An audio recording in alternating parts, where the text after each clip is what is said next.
नमस्कार मित्रों।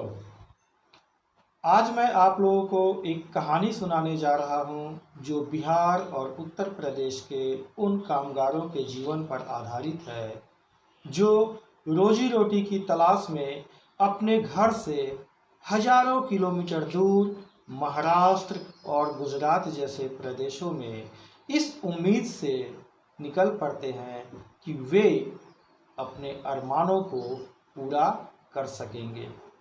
वे अपनी मेहनत, मजदूरी, ईमानदारी और लगन के बल पर अपने मालिक का विश्वास जीत लेने का दावा करते हैं और यह सोचते हैं कि मुसीबत में मालिक उनकी रक्षा करेंगे।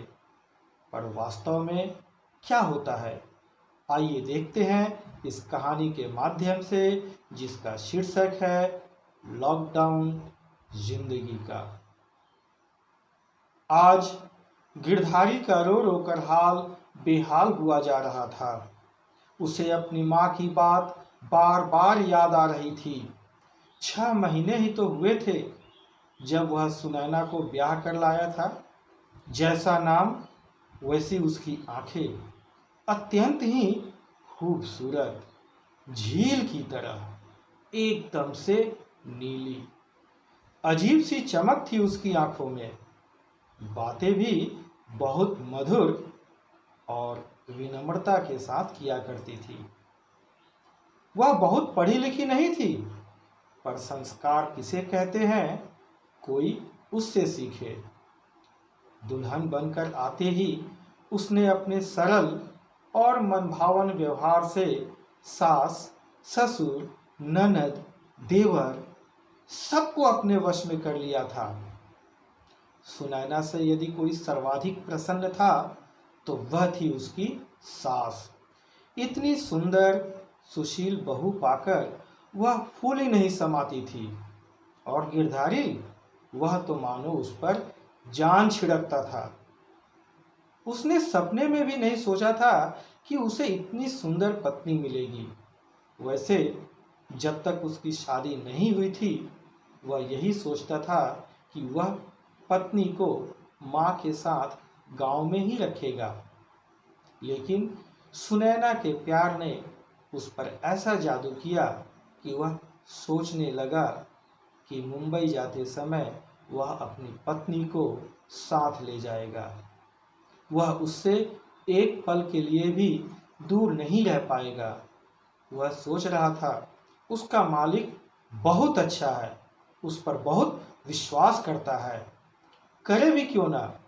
गिरधारी फैक्ट्री के अन्य मजदूरों से बिल्कुल भिन्न था। वह अपनी मेहनत, लगन, जी तोड़ परिश्रम और ईमानदारी के बल पर अपने मालिक का सबसे विश्वसनीय पात्र जो बन गया था। फैक्ट्री में आते ही मालिक सबसे पहले उसे ही तो ढूंढता था। कई दफा तो मालिक ने उसको अपने साथ बिठाकर चाय भी पिलाई थी। यह देख फैक्ट्री के दूसरे मजदूर गिरधारी से मन ही मन ईर्ष्या भी करते थे, लेकिन तभी तक जब तक वह उनके बीच आकर काम पर नहीं लग जाता। गिरधारी ने मन ही मन तय किया कि वह अपने मालिक से कहकर उस गैराज में पत्नी के साथ रहेगा जो वर्षों से खाली पड़ा है। मालिक मना नहीं करेगा। शादी को बीते 3 महीने ही हुए थे कि उसकी पत्नी गर्भवती हुई थी। यह सुनकर वह खुशी से झूम उठा था। वह सोच रहा था कुछ दिन और ठहरेगा, पर अचानक से मालिक का कॉल आ गया। मालिक ने गिरधारी से कहा, गिरधारी जल्दी चले आओ, तुम्हारे बगैर काम का बहुत नुकसान हो रहा है। गिरधारी ने मालिक से कहा, मालिक कुछ दिन और रुक जाते तो अच्छा होता। पर मालिक नहीं माना।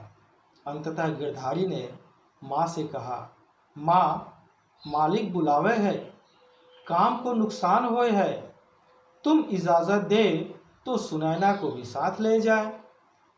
माँ ने कहा, बेटा, बहू के पैर भारी हो, ई बकत न ले जाओ, बहू को आराम और देखभाल को जरूरत हो। लेकिन गिरधारी सोच रहा था, गांव में मुंबई शहर जैसी सुविधा कहाँ, और फिर उसका मालिक भी उसका बहुत ख्याल रखता है। जब डिलीवरी का वक्त आएगा तब मालिक से कहकर किसी अच्छे अस्पताल में भर्ती करवा देगा। गिरधारी नहीं माना और नई नवेली पत्नी को लेकर मुंबई शहर आ गया। उसकी पत्नी सुनैना तो बस समर्पण की भावना लिए पति के चरणों में स्वर्ग जानकर उसके साथ मुंबई शहर चली आई। अभी कुछ एक महीने ही हुए थे कि कोरोना महामारी की भयावहता को भांपते हुए सरकार ने लॉकडाउन का ऐलान कर दिया। 23 मार्च की वह काली अंधेरी रात गिरधारी के जीवन में काली साया की तरह प्रवेश की। गिरधारी घबराया नहीं। वह जानता था मालिक उसके साथ है। एक सप्ताह तो किसी तरह गुजर गया, परंतु जब घर में अनाज का एक दाना भी शेष नहीं रहा तो उसने अपने मालिक से कहा, मालिक, घर में खाने को कुछ नहीं है। मालिक, जो अब तक उसके लिए भगवान था, एकदम से बदल गया। उसने कहा, गिरधारी, तुम्हें तो सब कुछ मालूम है, फैक्ट्री में ऐसा कुछ प्रोडक्शन भी नहीं हो रहा है जिससे फायदा हुआ हो। तुम्हें अपने गांव चले जाना चाहिए। अब तो काम धंधा सब बंद हो चुका है। थोड़ी बहुत जो आमदनी हो रही थी वह भी रुक गई है। मेरे लिए तो अपने परिवार का पेट पालना मुश्किल हो रहा है। गिरधारी मानो धड़ाम से गिरा हो जमीन पर। उसकी आंखों के आगे हवाइयाँ उड़ने लगी, पैर डगमगाने लगे। पत्नी, माँ, पिताजी, भाई, बहन, सबका चेहरा तेजी से घूमने लगा।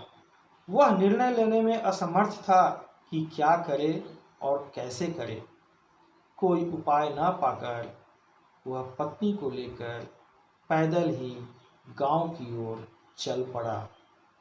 पत्नी गर्भवती थी, कमजोर भी हो चली थी।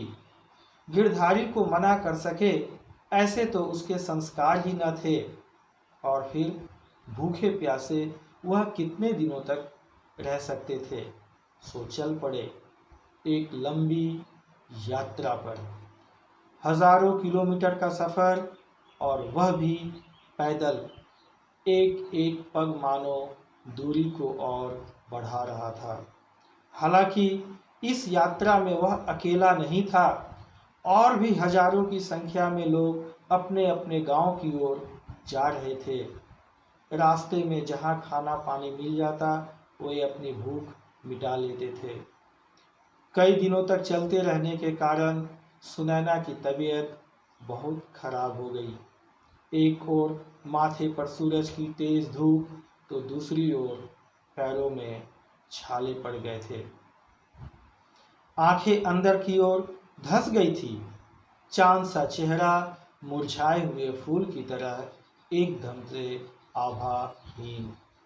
गिरधारी बार बार उसका हौसला बढ़ाता, पर वह बेबस हो चुकी थी।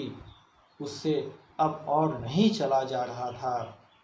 हिम्मत बढ़ाने पर वह फिर चली। गांव में पहुंचने ही वाले थे कि सुनैना ने हार मान ली। उसके प्राण पखेरु उड़ गए।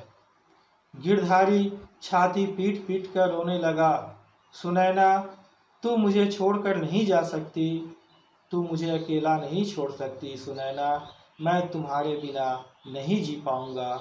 आंखें खोलो सुनैना, देखो मैं तुम्हारा गिरधारी। लेकिन सुनैना इस संसार की मोह माया से मुक्त हो चुकी थी। उसे गिरधारी की पुकार सुनाई नहीं दे रही थी। वह तो स्वर्गवासिनी हो चुकी थी। कोरोना का कहर तेजी से फैल रहा था। गांव वालों को जब गिरधारी के साथ घटी घटना का पता चला तो उन्होंने गिरधारी की पत्नी का अंतिम संस्कार कर दिया। गिरधारी गांव के बाहर पेड़ की छांव में बैठा सोच रहा था, काश उस दिन उसने माँ की बात मान ली होती तो आज उसकी जिंदगी का लॉकडाउन नहीं होता। तो बस यही थी छोटी सी कहानी लॉकडाउन जिंदगी का। यदि आपको मेरी कहानी अच्छी लगी हो तो कृपया मेरे चैनल को लाइक, शेयर और सब्सक्राइब अवश्य करें। धन्यवाद मित्रों।